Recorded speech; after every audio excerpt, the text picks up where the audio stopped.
Parce que là, je viens de lire maintenant que non, la CAF a sanctionné le docteur Samuel Eto'o pour 4 matchs et lui a collé une amende de 20 000 $ parce qu'il s'est comporté comme un salopio au milieu des gens de valeur, au milieu des gens qui ont la classe.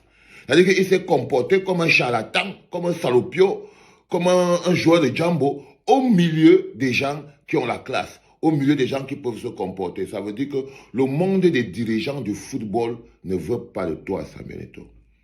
Moi, je ne te mens pas, je suis un homme clair. Là, tu vois, tu as le rejet du monde des dirigeants du football. Tu étais assis parmi les dirigeants.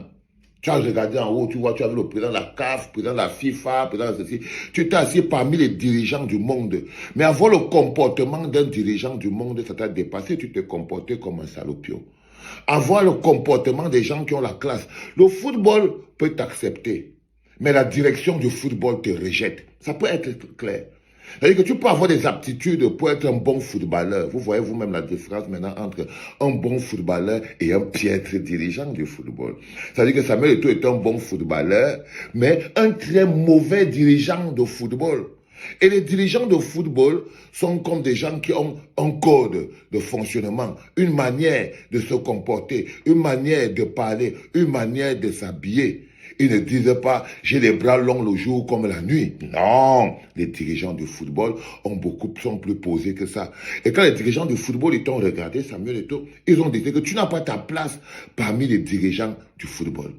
Vous savez, les enfants, je vais vous raconter une histoire qui va vous surprendre. Bon, vu que tu as déjà raconté notre vie dehors, je peux aussi raconter un petit japap qui nous concerne.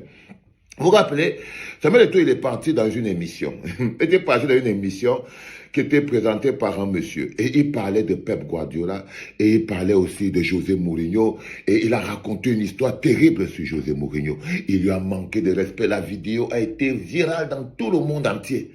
Oh, j'ai dit à José Mourinho, c'est moi qui va te faire gagner. J'ai dit à Pep Guardiola, tu n'étais jamais un bon entraîneur. C'est là où on a commencé à savoir que tu es un sauvage qui ne peut pas être parmi les dirigeants du football, que tu ne peux pas être parmi l'administration même du football.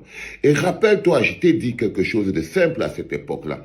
Et tu avais dit, frérot, tu viens de faire ton émission la plus catastrophique de toute ta carrière et cette émission va te poursuivre.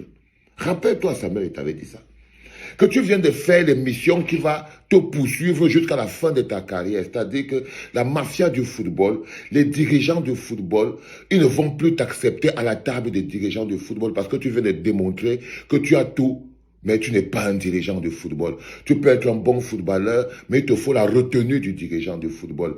Le bon footballeur peut crier sur le stade, il se déshabille, il saute, il tombe partout. Le dirigeant de football apprend à fermer sa gueule, à avaler des couleuvres et à être un peu diplomate.